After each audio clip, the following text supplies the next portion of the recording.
2027年香港將落戶首間安達仕品牌酒店，香港人就有靚酒店啦。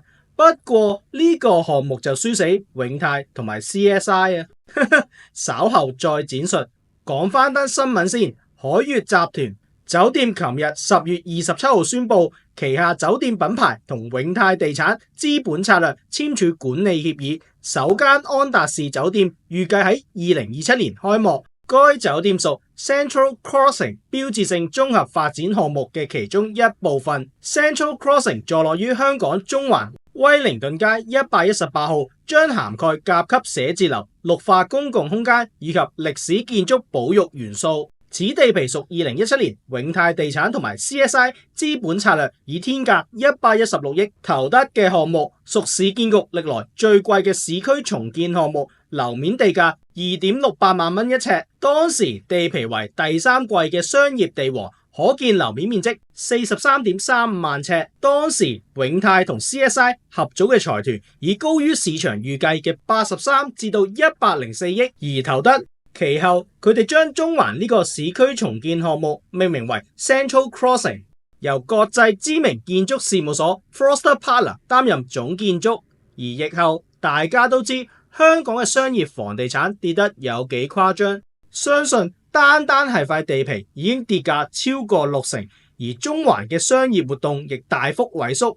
究竟喺中環起酒店有幾亮麗嘅前景，仲要喺嗰個位喎？相信大家心中有數。咁當然啦，起寫字樓可能死多幾錢重，咁商業嘢又唔可以轉住宅，咁咪唯有焗起酒店咯，馬死落地行。而 CSI 一貫憑融資高速擴張，一個 Covid 殺到即刻冇着褲，頓時陷入沉重嘅債務危機，最後被逼要揾 Gore 打救。今年2月 Gore Capital 供股認購高達7.58億嘅股權資本，另外額外認購5億港元嘅高級無抵押債券，為 CSI 提供超過12.5億港元嘅資金支持。而鍾楚義就被逼割肉求生。今日我哋睇下鍾楚義嘅呢個叻仔點樣喺中環呢個項目老貓燒鬚，輸到7個一皮。鍾楚義曾經被譽為香港地產界嘅財技高手同埋雕王。佢阿爸喺廣東汕頭移民嚟香港做藍領工人，生活起初都唔富裕嘅，後來屋企就創辦小型工廠，並於1960年代睇準機會投身房地產事業。鍾楚義細個就跟老豆視察地產項目。1983年佢畢業於倫敦大學法律系，原本就打算喺家族嘅企業擔任律師。然1984年香港中英談判期間，經濟動盪，老豆因為高利率而破產，家族地產事業受挫，迫使佢進入事務律師所工作。1990年代佢加入中策集團，同當時主席黃鴻年合作，協助中國嘅製造業同埋地產國企私有化。佢喺1992年至到98年期間參與多宗交易，協助工廠現代化及為未來資產出售做準備。佢同黃氏家族保持良好關係，曾擔任上市公司香港建設嘅董事。鍾楚義喺電訊盈科嘅時期被稱為李澤楷嘅左右手，佢喺盈科拓展參與多宗併購交易，包括收購黃鴻年旗下嘅德信佳集團，並借殼上市，促成電訊盈科嘅創立。佢曾任盈科董事。佢形容當時嘅工作環境好似初創公司，需靈活應對資本同交易挑戰。2004年佢趁沙士之後樓市低谷，收購咗當時幾乎冇資產嘅資本策略地產，並以2億基金開始創業，業務主要涵蓋香港及上海嘅商業物業及豪宅項目。佢擅長收購、重新定位及出售物業，以實現資本增值。資本策略地產嘅投資包括商業物業投資，例如寫字樓、商鋪及豪宅發展。創立上家生活品牌。資本策略嘅頭炮為2008年以2.9億收購南塘道45號，然後改裝為豪宅項目 The Hampton 出售。CSI 同哥嘅首次合作應為2012年，以23.7億購入九龍諾富特酒店，每邊持有約50%權益。而 CSI 自2010年代中積極喺中上環一帶併購舊樓。2017年 CSI 同永泰地產合組財團，以116億投得市建局卑利街嘉咸街項目，屬市建局歷來最貴嘅市區重建項目，當時僅次於啟德第1F 區及中環美利道地皮。當時估算日後興建寫字樓每尺租金可以收到90至到110蚊，租金回報率大約3厘至到3.5厘。而家回望又係 GG 項目，由永泰牽頭發展，佔6成半業權，而 CSI 佔3成半。前者首度投得中環核心區商業地，亦都係第一次投得市建局項目。但偏偏呢個項目係拖垮 CSI 之一，第二個項目將會稍後提及。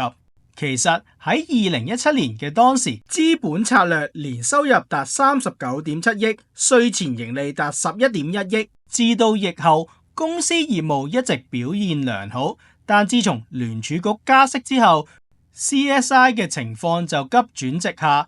佢除咗自己嘅項目，更經常參與好多聯合開發嘅項目，其中自己項目包括2015年以3億投得粉錦公路住宅地，樓面尺價每尺9127蚊，計劃發展成低密度住宅或洋房項目。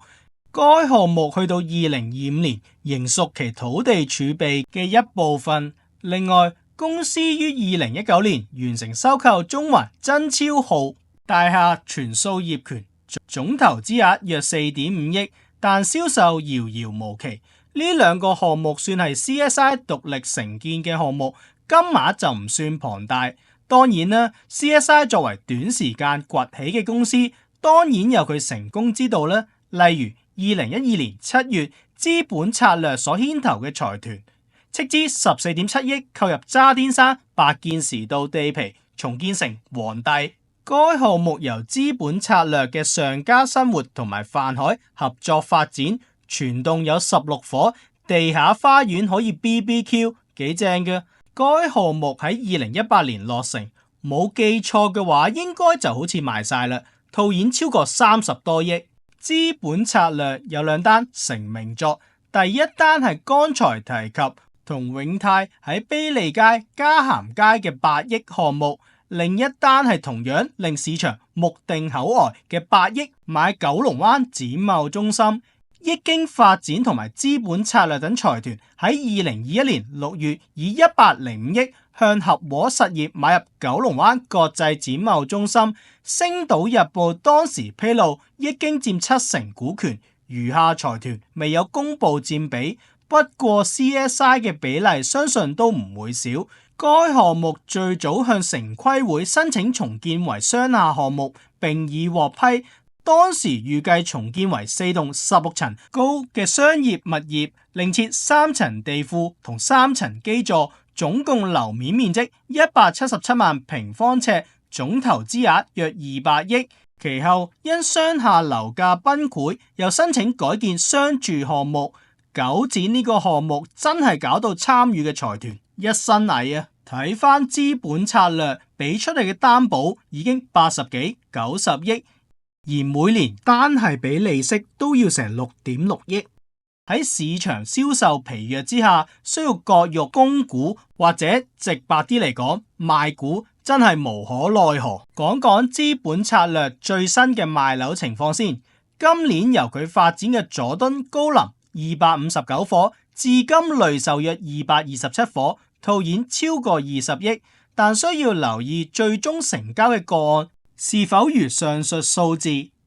另外，佢同新世界合作發展嘅黃竹坑第5期奧神現正發售，提供825伙，以2萬零蚊出售。呢個項目喺2021年1月擊敗其他5間發展商投得，當時補地價金額超過64億，每尺補地價為10119蚊，分紅比例為25%。買完地之後，適逢聯儲局加息及疫情施工受阻，相信呢個項目都未必有錢賺呢。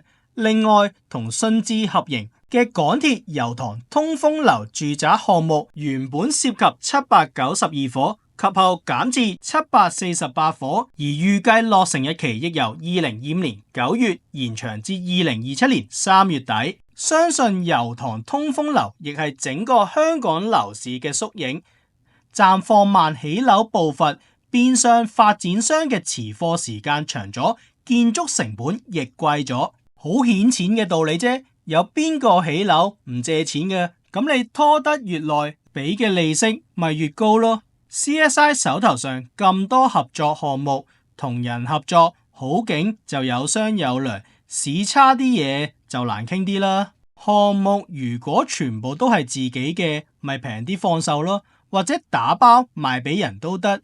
但合作發展就冇得揸莊啦。呢個亦都係 CSI 要賣股嘅原因。咁究竟呢個 Central Crossing 嘅項目能否喺一致被看淡嘅情況之下力挽狂瀾呢？海悅表示，中環安達仕酒店嘅設計靈感嚟源於一封俾香港嘅情書，係就好啦，最怕變成衰嘢都係唔好講啦。如果中意呢條片嘅就記得 comment、like 同埋 share 啦。仲有，如果想大力支持我哋，可以 Super Fans，多謝支持。